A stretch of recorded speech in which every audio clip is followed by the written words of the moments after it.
One thing I noticed too is a lot of private, business owners or just private practice owners actually they struggle with the actual, uh, getting the income of their own business because they only focus on either just one type of business or one type of flow of income.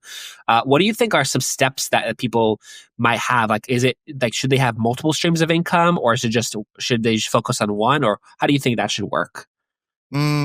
So if you own a business, within that business, obviously you just can't deliver one service. You have to have, multiple services that you deliver. But I will say that you'll always hear people say, hey, you need to create multiple income sources. And that's not untrue, but Yeah, it's the sequence in which you're doing it. I think first and foremost, get one going and get it flowing like the Mississippi and really getting it to a position where, wow, this thing is really flowing a lot of money and where I've created excess. And then from that excess, then you can start creating, other income sources.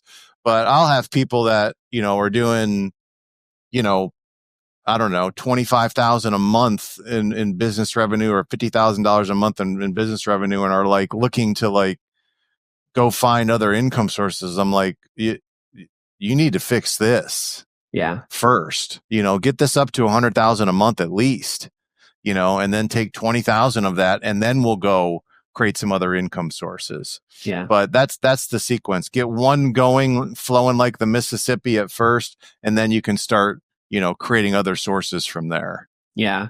And what do you think, just as a bit, you've helped a lot of people with a lot of this stuff with, generating and helping with their finances. Do you think that it's like, I'm sure you've often said like, never worry about money again. What are there like any fail safes for financial strategies that are made possible? Or is it just like, something that they should just rely on one stream of income for? Well, no, I mean, financial security is kind of a bit of a fallacy because you're really never secure. I mean, there's the things that it's static. It's not static. Financial security is not static, right? I mean, it takes a lot of courage. It takes, skill and competency.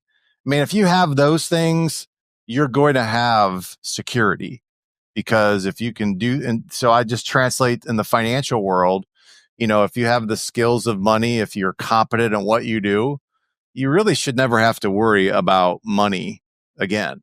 Right. But I think that's, everyone's like just rushing to get to like, oh, I just need $2 million or $5 million or $8 million. I don't know if that's really the game or not. I think the game is creating something where you don't have to have all of your time and attention to do it. And then being able to take something that has produced income and, having that create other income sources for you seems to me like that's more of the game that people should play. Yeah.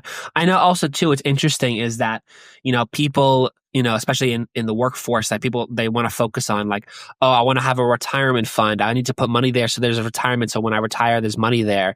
Like, yeah. And there's like a traditional way to do it. And it's like kind of like failing, I find. Like it's not really a thing that people want. They just want a stream of income where they can kind of make. What do you find is like is it like an alternative strategy that you recommend to secure like a very, tight retirement? Or like, do you think that's even a thing? Or should we keep doing that or what? I mean, look, I think what's been most people's plan of retirement has been like 401ks and IRAs and those kinds of things. Now, okay. How much money are in those accounts? Well, if you do a quick Google search, you'll probably find that there's probably $6 or $7 trillion of money that are in those accounts. Okay. Now, why? Why is there so much money in those accounts? Well, I can argue with people all day long about like whether or not, because you'll hear 401k is a scam or, retirement plans are a scam. And I'm like, I don't know what makes them a scam. Certainly there is corruption that could occur, but here's what happened. The money never got to that person's paycheck. Okay. And it got separated out into another account.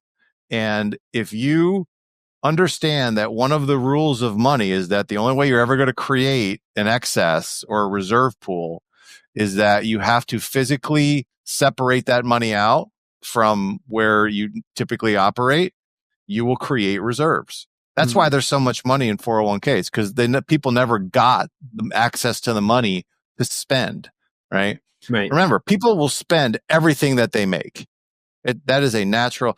Look, I mean, look, all this talk about Doge, and we're finding all these inefficiencies in government and everything like that. Yeah. I mean, look at what happens when you give a group control over the finance lines. They will do insane things, Yeah. absolutely insane things, to the tune of spending things that you're just like, where's this money going? Okay.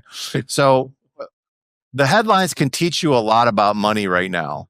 Yeah. Okay. One person needs to be in control of the finances of a household. Right. And you have to make sure that you have absolute control of that money. Otherwise, it will just get spent and it will disappear. Yeah. I think it's interesting that you mentioned that was because there's just so much, you know, and I think funny enough is like there's just so much things going on with money, with especially with people in their own houses or their own business, that sometimes there's things that get neglected, and there's points where there's too much control over something, and all of a sudden it's just like you have no idea where your money goes because it's just there's things that are coming in, and then you don't know what's over there, what's being spent, and it's kind of that's why I think one person should probably run the whole thing. I think They that's have to. yeah, Yeah, you can't have a committee running the finance. If people try to do that, I can tell you right now, you are flying in the face of natural law, because a group of people are insane when it comes to money. And you have to have, it's a one person job to make right. sure that you're solvent. It's just a one person gig. Sorry. Yeah.